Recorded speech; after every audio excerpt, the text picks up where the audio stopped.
আসসালামু আলাইকুম প্রিয় দর্শক, স্ক্রিনে আপনারা দেখতে পাচ্ছেন স্টেনলেস স্টিলের পরিবেশ বান্ধব লাকড়ির চুলা। খুব সুন্দর ও চমৎকার আমাদের এই লাকড়ির চুলা। দেখতেই পাচ্ছেন রেগুলেটর সিস্টেম, আগুনকে রেগুলেটরের মাধ্যমে কমানো বাড়ানো যায়। হাই স্পিড একটি ফ্যান লাগানো আছে। খুব চমৎকার ফিনিশিং এবং খুব চমৎকার দেখতে আমাদের এই লাকড়ির চুলা। এখানে যে জায়গাটা আছে এইখান দিয়ে আপনি পাতিলের নিচ দিয়ে অনায়াসে লাকড়ির টুকরা দিতে পারবেন। এখন আমি এই চুলাটা তৈরির জন্য আমি একটা শীট নিয়েছি, আপনারা দেখতেই পাচ্ছেন। তো এই শীটকে আমি আমার যে ভাঁজ দিতে হবে, আমার মুড়ানো ভাঁজ দিতে হবে, তারপরে আপনার এই স্কোয়ার ভাঁজের জন্য দিতে হবে। এর জন্য আমার লম্বা করে আগে শীটটাকে দাগিয়ে নিতে হবে। তো আমার মেজারমেন্ট করে আমি দাগিয়ে আমি এটাকে লম্বা করে দাগ দিয়ে মিলিয়ে দিব।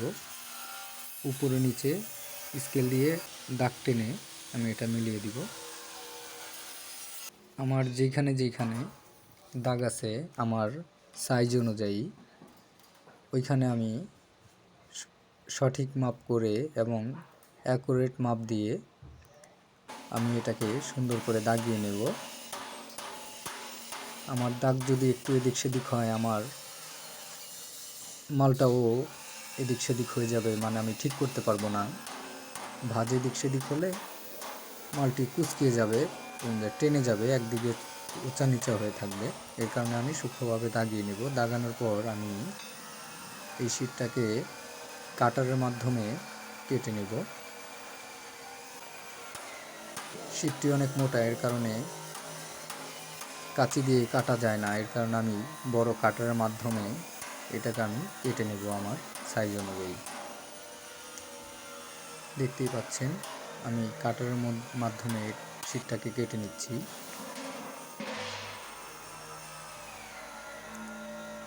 তো আমার শীটটি কাটা হয়ে গেছে। এখন আমি এটাকে আমার যেই দাগ টেনেছিলাম আমি ওইখানে আমি দুই পাশেই আমি পাঞ্চ মেরে নেব। একটা সেন্টার পাঞ্চ দিয়ে পাঞ্চ মেরে নেব, যাতে আমার ভাঁজটা অ্যাকুরেট থাকে, আমার ভাঁজটা ধরতে, দাগের উপরে ধরতে যাতে অসুবিধা না হয়।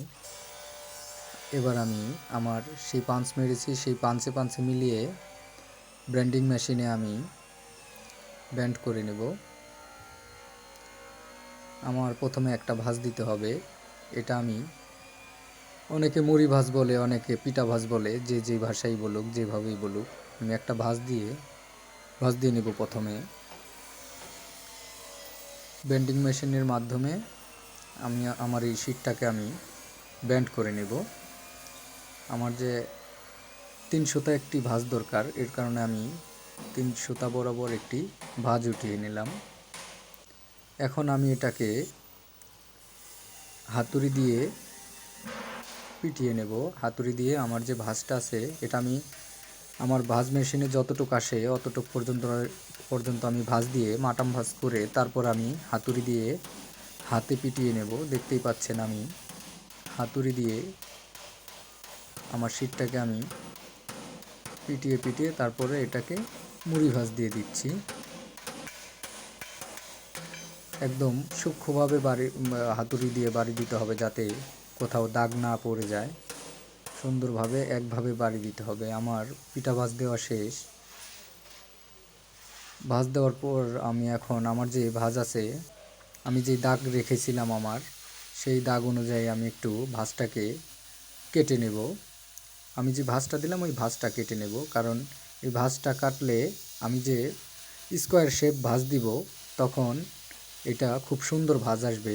আমি যদি এটা না কেটে নিই তাহলে এটা ভাঁজ দেওয়ার সময় দুনো পাশেই কুঁচকিয়ে যাবে, ভাঁজটা কুঁচকিয়ে যাবে, ফলে মালটার ফিনিশিং আসবে না, মালটা খারাপ হবে। এর কারণে আমি ভাঁজ দিয়ে গ্রাইন্ডিং মেশিন দিয়ে ভাঁজটা কেটে নেব। আমার কাটা এইদিকে শেষ। আমি এখন যে ভাঁজটা আছে সেই ভাঁজটাকেও 1/2 ইঞ্চি পরিমাণ কেটে নেব গ্রাইন্ডিংয়ের মাধ্যমে। দেখতেই পাচ্ছেন দর্শক, গ্রাইন্ডিংয়ের মাধ্যমে আমি আমার এই ভাঁজটা আমি কেটে নিলাম। এখন আমার ওই পাশেও একটা ভাঁজ আছে, কোণার যে সাইডটা আছে সেই কোণার হাফ ইঞ্চি পরিমাণ আমি দুই দিক থেকেই কেটে নেব। এটা আমার এখানে একটা হাফ ইঞ্চি ভাঁজ হবে, যেটা আমি এই পাশ থেকে ওই পাশে যখন স্কোয়ার শেপ দিলে যখন একটার লগে আরেকটা মিলে যাবে, তখন এইটা এক ভাঁজের মধ্যে দিয়ে আরেকটা ভাঁজ ঢুকে যাবে। আমি এই পাশেও আমার হাফ ইঞ্চি পরিমাণ ভাঁজ দিতে হবে, যাতে মালটা শক্তপোক্ত হয়। আমি তো নিচে একটা মুড়ি ভাঁজ দিয়ে নিয়েছি যাতে মালটা শক্তপোক্ত হয়। আবার এই পাশেও আমি একটা হাফ ইঞ্চি পরিমাণ মাটাম ভাঁজ দিয়ে নেব। এর কারণে আমি আমার সাইজ অনুযায়ী আমি চার জায়গায় কেটে নিলাম। আমার কাটা হয়ে গেছে। এখন আমি আবার এটাকে নিয়ে ব্যান্ডিং মেশিনের ওইখানে চলে যাব। এখন আমি এটাকে ব্যান্ডিং মেশিনের মাধ্যমে আমার যে ভাঁজ উঠাতে হবে সেটা আমি উঠিয়ে নিব। প্রথমত আমি আমার উপরের ভাঁজটা আমি দিয়ে নেব। টপের যে হাফ ইঞ্চি ভাঁজটা আছে আমার, আমি ওই ভাঁজটি দিয়ে নেব। একা একা ভাঁজ দেওয়া যায় না, এর কারণে আমার আরেকটি ম্যান পাওয়ার নিতে হচ্ছে। অনেক বড় মেশিন এবং ভাঁজ দেওয়াটাই খুব কঠিন এবং শক্তির কাজ, যার কারণে একা পারা যায় না, দুইজন নিতে হয়। তো আমার হাফ ইঞ্চি পরিমাণ টপের ভাঁজ উঠানো শেষ। এবার আমি স্কোয়ার শেপের জন্য আমি ভাঁজ দেব। আমার প্রথমে যে একটার ভিতরে যে আরেকটা ঢুকে যাবে ওই ভাঁজটা আমি দিয়ে নিব, হাফ ইঞ্চি পরিমাণ ভাঁজ। তারপরে আমি প্রথম লেয়ারের ভাঁজটা দেব। এরপর আমি ঘুরিয়ে অন্য পাশের একটা ভাঁজ দিয়ে নিব, কারণ এটা মেশিনে একেবারে আসবে না। প্রথমে আমার এপাশ ওপাশ করে ভাঁজ দিয়ে তারপর আমার মাঝখানের ভাঁজটা দিতে হবে। তো আমার দুই দিকের ভাঁজ দেওয়াই শেষ। এখন আমি মাঝখানের ভাঁজটা দেব। এটা দিলেই স্কোয়ার একটি শেপ এসে পড়বে, চারকোনা বিশিষ্ট একটা শেপ এসে পড়বে এই শীটটার মধ্যে। দেখতেই পাচ্ছেন আমার ভাঁজ দেওয়া শেষ। এখন ম্যানুয়ালি ভাঁজ দেওয়ার ফলে আমার ভাঁজের এপাশ ওপাশ উঁচা নিচা হয়ে আছে। আমি হাতুড়ি দিয়ে পিটিয়ে সেই ভাঁজটা মিলিয়ে নেব, এক সমান করে নেব চতুর্দিকেই। খুব সুন্দর হয়ে গেল, স্কোয়ার একটি বক্সের মতো হয়ে গেল, একটি বক্স তৈরি হয়ে গেছে। এখন আমার যে বাকি কাজগুলো আছে, এই লাকড়ির চুলাটা তৈরি করার জন্য যে বাকি কাজগুলো করা দরকার, আমি সেগুলো করব এখন। আমার বক্সের শেপ দেওয়া হয়ে গেছে, স্কোয়ার একটি শেপ এসে গেছে আমার। আমি এখন এটাকে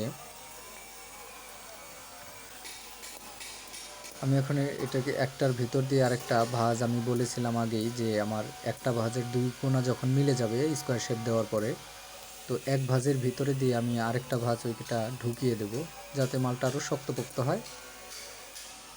ঝালাই তো করবই, তারপরেও যাতে মালটা শক্তপোক্ত হয় এবং না ছুটে যায়, সেই কারণে আমি এক ভাঁজের মধ্য দিয়ে আরেকটা ভাঁজ ঢুকিয়ে দেব। স্টেনলেস স্টিল মিরর যে আয়নার মতো যে দেখা যায়, এই স্টিলের মধ্যে পলি জাতীয় এক ধরনের র্যাপিং করা থাকে। তো এটা উঠিয়ে নিতে হয়, এটা না উঠালে ওয়েল্ডিংয়ের সঙ্গে এটি গলে লেগে যায়, ফলে আরও গ্লেস উঠাতে সমস্যা হয়, যে মিরর পলিশ করা আছে সেটি নষ্ট হয়ে যায়। এর কারণে আমি চতুর্দিকের কাগজটি উঠিয়ে নিয়েছি। এখন আমি এটার তলা যেটা আছে সেই তলাটা লাগাবো। আমার যে বটম, আমি তলাটাকে আগেই বানিয়ে ভাঁজ দিয়ে রেখেছি।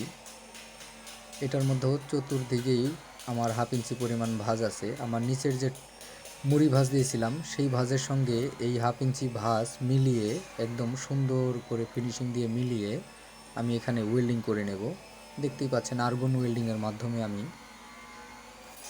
আমার চুলার তলাটাকে আমি লাগিয়ে দিচ্ছি। এভাবে এক পাশ দুপাশ করে চতুর্পাশেই আমার ওয়েল্ডিং করতে হবে, যাতে এটা আবার হাতুড়ি দিয়ে আমি পিটিয়ে নেব, যাতে কোনো দিক দিয়ে একটু হাওয়া না বের হয়। কারণ এই লাকড়ির চুলার মধ্যে আমার ফ্যান দিয়ে হাওয়া দিতে হবে, যার কারণে এখান দিয়ে যদি কোনো ফাঁক থাকে তাহলে আমার হাওয়াটা এখান দিয়ে লিক করবে, ফলে আমার আগুনের মধ্যে অ্যাকুরেট হাওয়াটা পাবে না।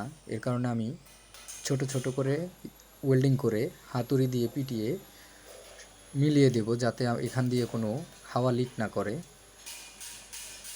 আর্গন ওয়েল্ডিংয়ের মাধ্যমে আমি এখানে ওয়েল্ডিং করে নেব। অনেক অনেক জায়গায় ছোট ছোট করে ওয়েল্ডিং করে নেব পুরাটা, যাতে কোনো লিক না থাকে। আর্গন ওয়েল্ডিং অনেক শক্তপোক্ত ওয়েল্ডিং, বিশেষ করে স্টেনলেস স্টিলে। এসএসের মধ্যে আর্গন ওয়েল্ডিংই বেস্ট। তো আর্গন ওয়েল্ডিং করতেছি আমি, দেখতে পাচ্ছেন দর্শক।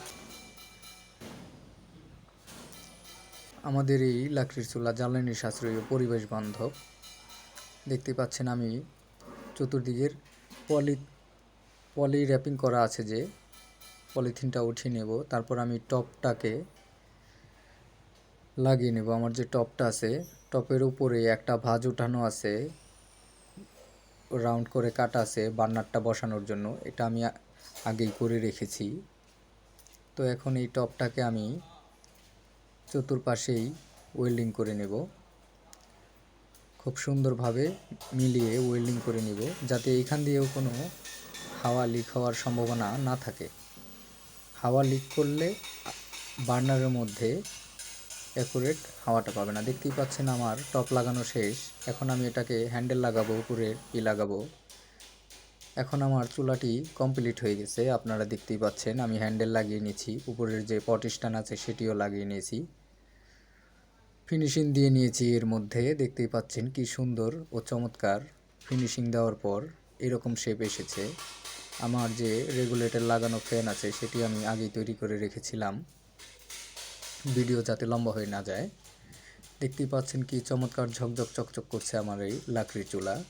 আমার এইখানে যে একটা গ্রুপ রেখেছি, আমি একটা কাটিং করে রেখেছি এইখানে 3 ইঞ্চি পরিমাণ, যাতে লাকড়িটা বার্নারের মধ্যে পাতিলের নিচ দিয়ে অনায়াসে দেওয়া যায়।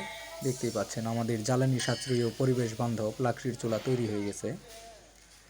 এখন এটাকে ডেলিভারি দেওয়া যাবে।